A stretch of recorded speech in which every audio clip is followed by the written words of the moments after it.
Basta lembrar a constante chantagem na esfera do trânsito energético e o roubo banal de gás. Acrescento que Kiev tentou utilizar o diálogo com a Rússia como pretexto para negociações com o Ocidente. A Ucrânia chantageou o Ocidente, ameaçando se aproximar de Moscou, trazendo preferências para si, pois caso contrário, aumentará a influência russa na Ucrânia. Fora isso, as autoridades ucranianas, desde o início, quero ressaltar, desde os primeiros passos, começaram a construir seu Estado na negação de tudo aquilo que nos une, visando apagar a consciência, a memória histórica de milhões de pessoas, de gerações inteiras que vivem na Ucrânia. Não é de se surpreender que a sociedade ucraniana se deparou com um aumento do nacionalismo extremado que ganhou a forma de russofobia e neonazismo. A partir daí que veio a participação de nacionalistas ucranianos e neonazistas nos grupos terroristas no norte do Cáucaso, que cada vez mais faziam reivindicações territoriais à Rússia. Também tiveram seu papel forças externas, as quais, com a ajuda de uma rede de ONGs e serviços de inteligência, cultivaram na Ucrânia sua clientela e a levaram seus representantes ao poder. É importante entender que a Ucrânia nunca teve uma tradição firme de seu Estado genuíno. Começando em 1991, iniciou-se o caminho da cópia mecânica de modelos alheios, separados da história e da realidade ucraniana. Os institutos estatais políticos se voltavam para o desejo dos clãs rapidamente formados e com seus interesses intrínsecos, não tendo nada em comum com os interesses do povo da Ucrânia. Todo o sentido da chamada escolha pró-ocidental e civilizada do poder oligárquico da Ucrânia não se resume na criação de condições para o bem-estar da população, mas sim é servil e atende aos adversários geopolíticos da Rússia, assim como manter bilhões de dólares roubados dos ucranianos e escondidos pelos oligarcas em contas em bancos ocidentais. Alguns grupos financeiros industriais tomados por eles para a manutenção do partido e da política inicialmente se apoiavam nos nacionalistas e radicais. Outros, na Lábia, eram a favor de boas relações com a Rússia, da multiplicidade cultural e linguística, e alcançaram o poder com a ajuda dos votos dos cidadãos, que de forma sincera apoiaram tais aspirações, inclusive milhões de moradores do Sudeste.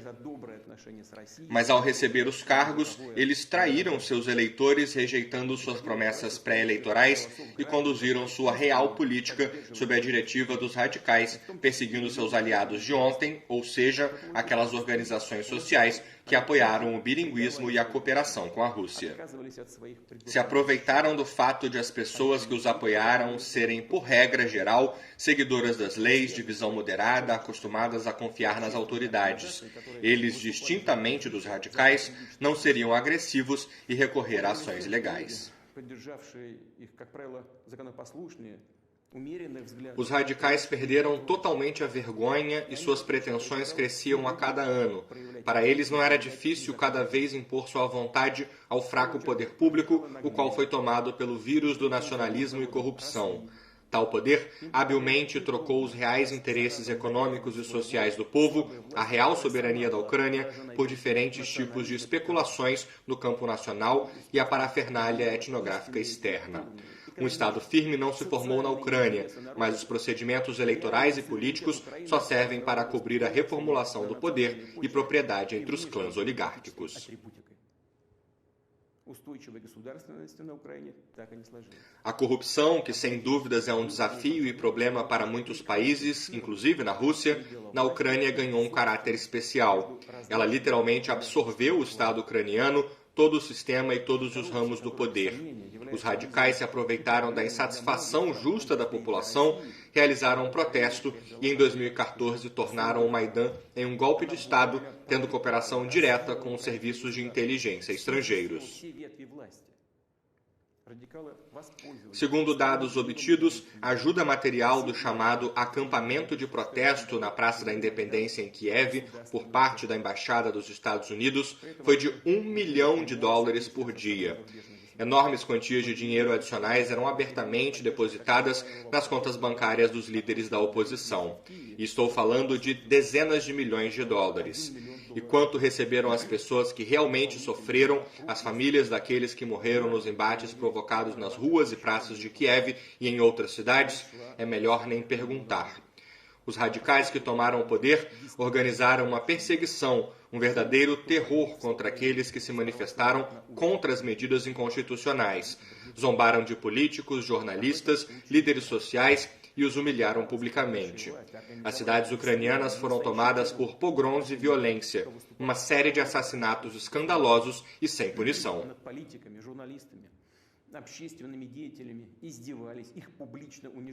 É impossível não se lembrar sem comoção a terrível tragédia em Odessa, quando participantes de uma manifestação pacífica foram selvagemente mortos, queimados ainda com vida na central sindical. Os criminosos que cometeram tal feito não foram punidos e ninguém os procura. Mas nós sabemos até seus nomes e faremos de tudo para os castigar, encontrar e os entregar à justiça. Maidan não aproximou a Ucrânia com a democracia e progresso. Realizando um golpe de Estado, os nacionalistas e forças políticas, as quais os apoiavam, levaram a situação a um beco sem saída e a Ucrânia ao abismo da guerra civil. 8 anos após tais eventos, o país está dividido. A Ucrânia vive uma crise socioeconômica muito forte.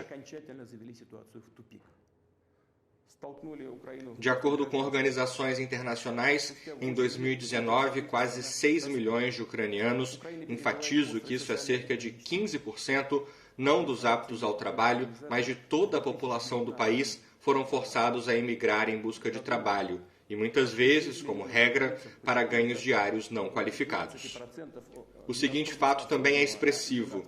Desde 2020, mais de 60 mil médicos e outros profissionais de saúde deixaram o país durante a pandemia. Desde 2014, as tarifas de abastecimento de água aumentaram quase 1/3, de eletricidade várias vezes, de gás para residências dezenas de vezes. Muitas pessoas não têm dinheiro para pagar pela água e luz e eles literalmente têm que sobreviver. E o que aconteceu? Por que tudo isso está acontecendo? A resposta é óbvia, porque o dote, recebido não apenas da era soviética, mas também do Império Russo, foi desperdiçado e levado para os bolsos. Dezenas e centenas de milhares de empregos foram perdidos, o que, graças, entre outras coisas, à estreita cooperação com a Rússia, deu às pessoas uma renda estável e trouxe impostos ao tesouro. Indústrias como engenharia mecânica, instrumentação, eletrônica, construção naval e construção de aeronaves estão jogadas ou completamente destruídas e, de fato, que uma vez se orgulhavam não apenas a Ucrânia, mas toda a União Soviética. Em 2021, foi dissolvida a fábrica de construção de navios Chernomorsk, em Nikolaev, cujos primeiros estaleiros foram construídos ainda durante a czarina Ekaterina II. A empresa Antonov, desde 2016, não lançou nenhum avião de série e a fábrica Yuzmash, especializada na produção de tecnologia de foguetes espaciais, ficou à beira da falência, assim como a metalúrgica Kremenchuk. E por aí vai a lista. Quanto ao sistema de transporte de gás que foi criado por toda a União Soviética, está tão degradado que sua operação está associada a grandes riscos e custos ambientais. E a esse respeito surge a pergunta: é a pobreza, a desesperança, a perda do potencial industrial e tecnológico, essa é a escolha civilizacional pró-ocidental que vem enganando e enganando milhões de pessoas por muitos anos, prometendo-lhes o paraíso? Na verdade, tudo se resumiu ao fato de que o colapso da economia ucraniana é acompanhado pelo roubo total dos cidadãos do país e a própria Ucrânia foi simplesmente conduzida sob controle externo. Isso é feito não apenas a pedido das capitais ocidentais, mas também, como dizem, diretamente no local, por meio de toda uma rede de consultores estrangeiros, ONGs e outras instituições implantadas na Ucrânia. Eles têm um impacto direto em todas as decisões pessoais mais importantes, em todos os ramos e níveis de governo, desde o central e até o municipal, nas principais empresas e corporações estatais, incluindo Naftogaz, Ukrenergo, a malha ferroviária ucraniana, Ukroboronprom, Ukposta e a administração de portos marítimos da Ucrânia. Também não existe um tribunal independente na Ucrânia. A pedido do Ocidente, as autoridades de Kiev deram a representantes de organizações internacionais o direito de preferência para selecionar membros dos mais altos órgãos judiciais, o Conselho de Justiça e a Comissão de Qualificação de Juízes.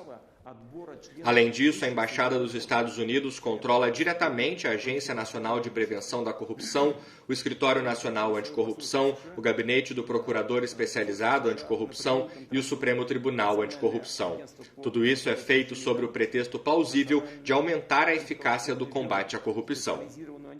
Tudo bem, mas cadê os resultados? A corrupção floresceu tão luxuriamente e floresce mais do que nunca. Os próprios ucranianos estão cientes de todos esses métodos gerenciais.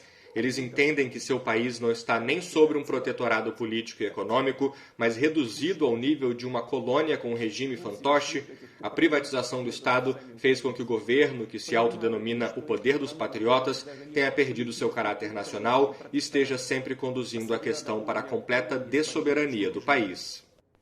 O caminho para a desrussificação e assimilação forçada continua. O parlamento ucraniano está constantemente emitindo novos atos discriminatórios. A lei sobre os chamados povos indígenas já está em vigor. Para as pessoas que se consideram russas e gostariam de preservar sua identidade, língua, cultura, deixaram claro que elas são estranhas na Ucrânia. De acordo com as leis sobre educação e sobre o funcionamento da língua ucraniana como língua estatal, o idioma russo é removido das escolas, de todas as esferas públicas, até das lojas comuns. A lei sobre a chamada lustração, a limpeza do poder, tornou possível lidar com funcionários públicos indesejáveis.